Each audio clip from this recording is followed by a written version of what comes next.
In this part, we begin with a vivid image of a world on the brink of collapse, where the capitalist system, which has been the backbone of modern society, begins to falter. Imagine waking up to find the stores open, but the shelves empty. Banks exist, but money becomes meaningless. Jobs vanish overnight while the world still turns. This isn't a distant dream, but a present-day reality, a moment that is fast approaching. We are hurtling toward a crossroads where the contradictions of capitalism become too large to ignore. What if I told you that the very system we've relied on for centuries is on the verge of collapse? Not because of a singular catastrophic event, but because of the slow, invisible accumulation of contradictions that have been building over time. This collapse isn't a random occurrence. It's the consequence of capitalism's own internal structure. It isn't a sudden fall, but a gradual unraveling. At its core, capitalism has always been about competition, innovation, and private ownership. These principles, while having led to some remarkable achievements in technology, medicine, and infrastructure, also hide a deep paradox. While it thrives, it slowly erodes the very foundations that support it, revealing the price it exacts on human dignity, equality, and the planet. The narrative will introduce the story not just as an abstract concept, but as a looming crisis, capturing the emotional and psychological impact on individuals. The audience will start seeing the collapse not as an eventuality, but as an urgent reality creeping closer. Now that we've set the stage, let's dive into the philosophical roots of capitalism, particularly focusing on Adam Smith's famous idea of the invisible hand. Smith believed that when individuals pursue their own self-interest, an invisible hand guides the economy toward collective prosperity. This idea has long been the foundation of capitalist thought. Yet, even Smith acknowledged that the unchecked pursuit of wealth could lead to moral decay, exploitation, and imbalance. Today, this invisible hand is trembling. The prosperity Smith envisioned has led to massive wealth inequality, environmental destruction, and societal unrest. The very system that was supposed to guarantee freedom has, instead, concentrated power in the hands of a few. For centuries, we've been told that capitalism leads to freedom and prosperity for all. But freedom for whom? And at what cost? The wealthiest 10% now own more than 76% of global wealth, while the majority of the population struggles to survive. This imbalance is not sustainable. It is an unsolvable paradox. The question arises, can we really continue to believe in a system that promises prosperity for all, while leaving so many behind? We can't ignore the historical and philosophical context of this situation. Through this part, I will link modern capitalist struggles to Smith's original theories, showing how his predictions have come to fruition, but with unintended consequences. The result will be a more expansive view of capitalism's inherent contradictions and its impact on the present. Next, we explore the deeply troubling trend of wealth inequality, which has reached astronomical levels in the past few decades. The rich are not just getting richer, they are amassing wealth at an unprecedented rate, leaving behind an ever-growing gap between the haves and have-nots. According to the World Inequality Report, the wealthiest 10% now own over 76% of global wealth, while half of the world's population lives on less than $6 a day. This is not just a statistic, it is a crisis. It's a crisis of human dignity. The gap between the ultra-wealthy and the rest of the world is widening, and it's leading to widespread social unrest, political instability, and deepening disillusionment. How long can this imbalance persist before it starts to tear society apart? We will weave in emotional narratives of individuals struggling to make ends meet, while billionaires accumulate wealth at an almost obscene pace. We'll examine the psychological toll that such inequality takes on the collective alienation, frustration, and anger. In addition to individual stories, we'll look at the historical context, showing how previous societies have collapsed under similar conditions. From feudalism to the Roman Empire, inequality has always been a catalyst for social upheaval. History has proven time and again that no system can endure when its wealth is so deeply concentrated in the hands of a few. To understand the collapse of capitalism, we must look at history. Feudalism in Europe lasted for centuries before it crumbled under the weight of revolution. The Roman Empire, once a mighty force, disintegrated from within due to internal decay. Each system, when faced with economic imbalance, internal exploitation, and a disconnect from the needs of its people, eventually faltered. Capitalism shows the same symptoms. Wages stagnate while productivity continues to soar. People work longer hours for less, yet the promise of the American dream, a dream where hard work leads to success, is becoming increasingly elusive. The middle class, once the pride of capitalist economies, is shrinking, while the richest 1% hoard more wealth than ever before. This is not a coincidence. It is the natural result of a system that rewards the few and punishes the many. We will tie these historical examples together, showing that the collapse of systems is not sudden but a gradual process. This slow unraveling is often invisible to those living through it, but it becomes increasingly apparent as the cracks deepen. Capitalism, too, has reached this stage. The fall of the system is no longer a question of if, but when. At the heart of capitalism's dysfunction is a deep sense of alienation. Capitalism alienates individuals not only from their labor but from themselves. As the system increasingly commodifies human labor, individuals are valued not for who they are but for what they can produce or consume. Erich Fromm, a key philosopher in this discourse, argues that modern capitalism alienates us by making us see ourselves as mere cogs in a machine. The more we buy, consume, and produce, the less we recognize our own humanity. We are taught to derive our worth from external validation: how much we earn, what we own, how we appear to others. This alienation manifests in high levels of stress, depression, and anxiety. Through this part, I'll weave in personal stories or hypothetical scenarios that help the audience emotionally connect with the experiences of alienation under capitalism. We'll explore how people feel disconnected from their work, their communities, and even their own identities. This alienation is not just an individual experience. It is a societal issue that has become ingrained in the very fabric of capitalist culture. As we continue our exploration, we delve deeper into the psychological toll that capitalism takes on individuals and society. The capitalist system doesn't just exploit workers for their labor, it exploits their very sense of self. This section will explore how capitalism's emphasis on constant productivity, consumption, and competition leads to widespread feelings of anxiety, loneliness, and depression. Modern capitalism thrives on the creation of an idealized version of success, a version that demands individuals sacrifice their well-being for achievement. The hustle culture, glorifying constant work and self-promotion, convinces people that their value is tied to how much they produce. This societal pressure manifests in higher rates of stress-related illnesses, mental health crises, and burnout. We will use concrete examples to show the toll this takes on people's lives, such as stories of professionals working long hours, parents juggling multiple jobs, or students struggling with academic pressure. These individual struggles highlight a system designed to keep people running but never let them rest. Incorporating psychological theories, particularly from Carl Jung and contemporary scholars, will help deepen the understanding of how capitalism affects not just our actions, but our identities. The goal is to make the audience feel the emotional and mental weight of the system, not just see it from an external perspective. The warning signs of collapse are everywhere, though many of us have been conditioned to ignore them. We are increasingly seeing cracks in the foundation of capitalism. The housing market is a ticking time bomb, student debt continues to grow, and job insecurity is the new norm. These are not isolated issues, but interwoven threads in a larger tapestry of a system that is no longer sustainable. The climate crisis, driven largely by unregulated industrial growth, serves as perhaps the most telling sign that capitalism's unchecked expansion is incompatible with the Earth's finite resources. Yet despite these growing crises, capitalism continues to push for more growth, more production, and more consumption. This section will analyze the paradox at the heart of capitalism, how it drives infinite expansion even as it destroys the very planet it depends on. In this part, we will explore how these crises are interconnected.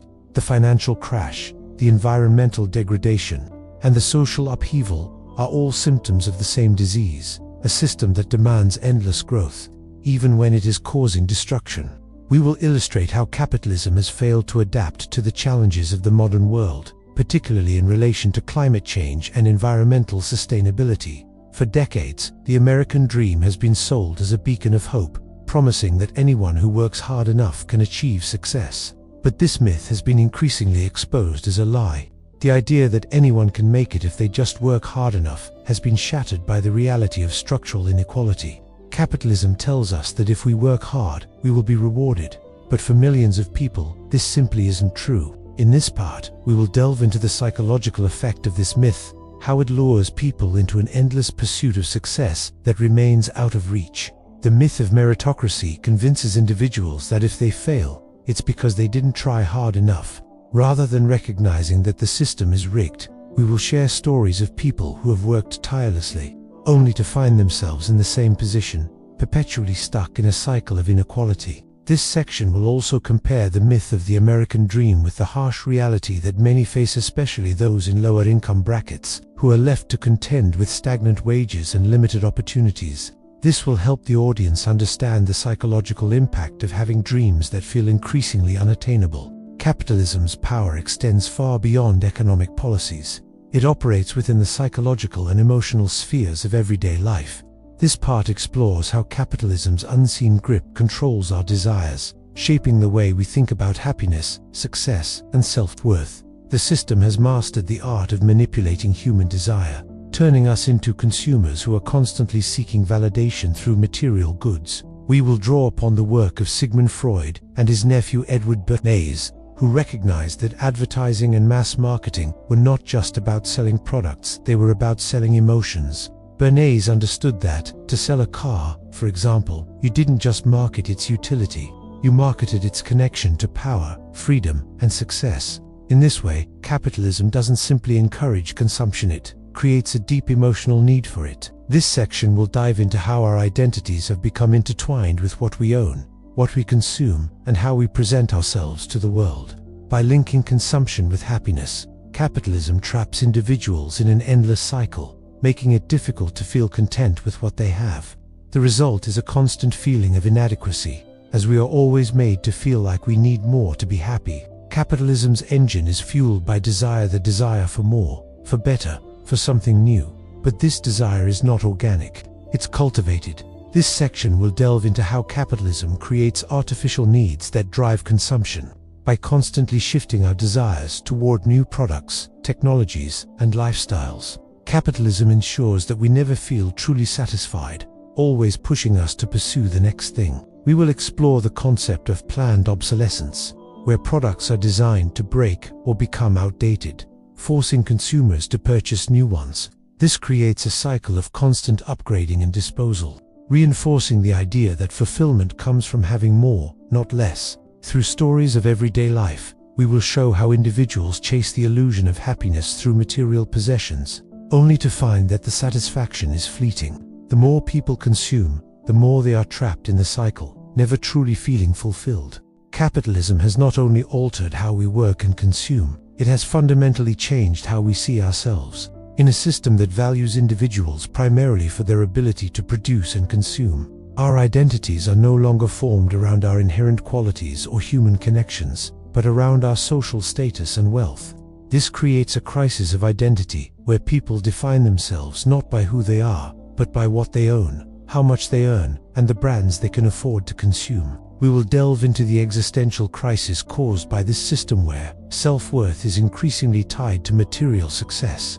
This identity crisis leads to feelings of emptiness and anxiety, as people measure their value based on external markers rather than intrinsic qualities like kindness, creativity, or empathy. Through examples of real-world struggles, such as the pressure to keep up with a constant stream of advertisements and social comparisons, we'll explore how capitalism distorts our understanding of who we are and what makes us valuable. Capitalism doesn't just sell products, it sells a version of identity, one that is unattainable for most, leaving people feeling incomplete. The psychological toll of this pressure will be explored in depth, showing how capitalism erodes true self-acceptance and replaces it with a superficial image of success, which ultimately cannot provide lasting fulfillment. The demands of capitalism never truly allow for rest.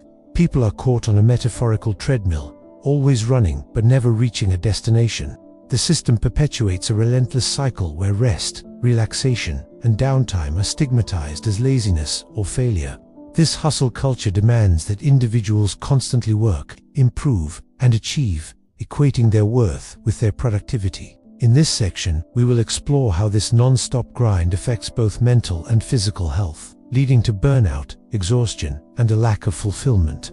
We will present personal stories from various walks of life, people working multiple jobs, students pushing themselves to the limit, and parents struggling to balance their careers with family life.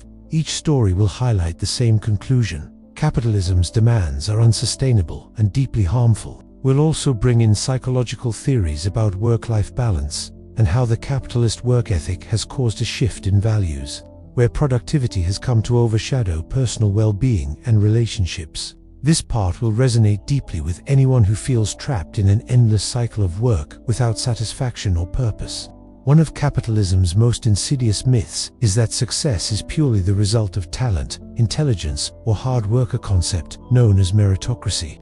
This idea has been used to justify the unequal distribution of wealth and resources, suggesting that the rich are rich because they deserve it, and the poor are poor because they haven't worked hard enough. But the truth is far more complicated. In reality, the system is rigged in favor of those who already have power and wealth. Opportunities are not equal, and structural barriers prevent true merit from being the determining factor in success. The rich don't just work harder, they own assets that generate wealth for them. Meanwhile, the vast majority of people work harder and harder, but remain stuck in place. Through case studies and historical examples, we will show how meritocracy is a myth that serves to protect the powerful and maintain the status quo. The audience will see how this myth is used to justify inequality, making the most disadvantaged feel responsible for their own plight, while ignoring the structural factors that perpetuate their disadvantage. We will also include an analysis of how meritocracy exacerbates social divisions, particularly how it affects the mental health and self-esteem of those who are left behind. Linked to the idea of meritocracy is the myth of the self-made man.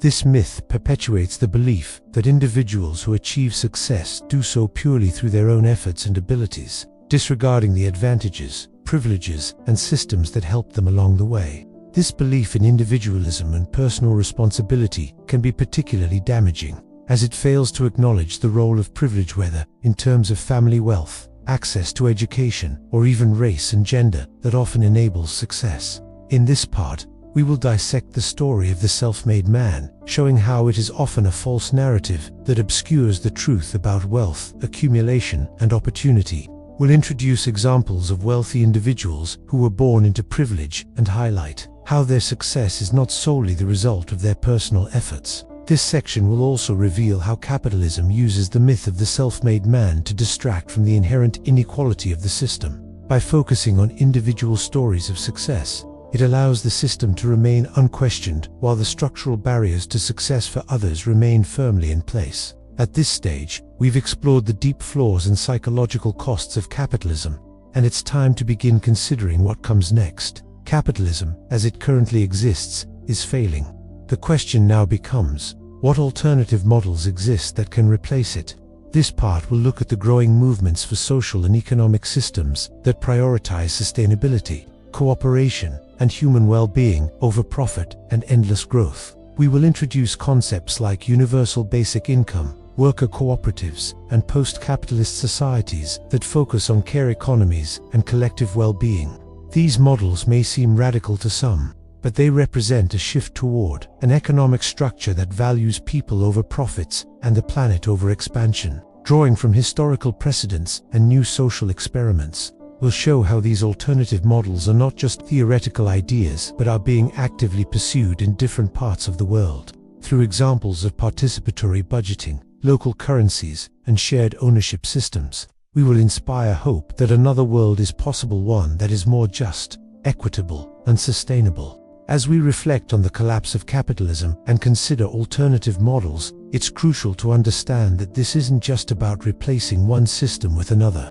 It's about fundamentally reimagining what a society rooted in compassion, sustainability, and shared purpose could look like. This part will explore how rethinking our economic and social structures is not only necessary but also possible. We'll delve into the idea that we are not simply victims of an unjust system, but agents of change who can create something better. The concept of a world where value is measured by well-being rather than profit, where cooperation and care take precedence over competition, is not a utopian dream, but a future we can begin to build today. This section will highlight examples of communities and movements that have begun to shift toward new ways of living, from eco-villages and cooperatives to cities experimenting with local currencies and participatory democracy.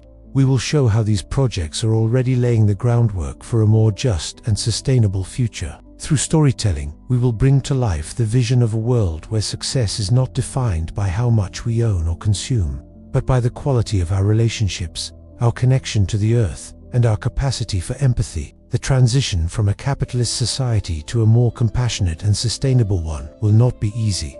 But this journey is already beginning, and in this part, we will explore the power of individual and collective awakening. As the systems we've relied on for so long begin to fail, they offer us the opportunity to rethink everything: our values, our purpose, and our relationships with each other and the planet. We will examine the role of human consciousness in this transformation.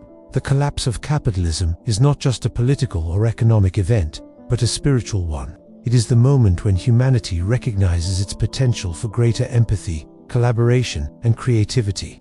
This awakening is happening in small, quiet moments of resistance and creativity that ripple outward, challenging the status quo and sparking new ways of thinking. Through personal stories and examples of activists, artists, and everyday people pushing against the system, we will inspire the audience to take part in this collective awakening. This is not just about protesting capitalism, but about reimagining life itself.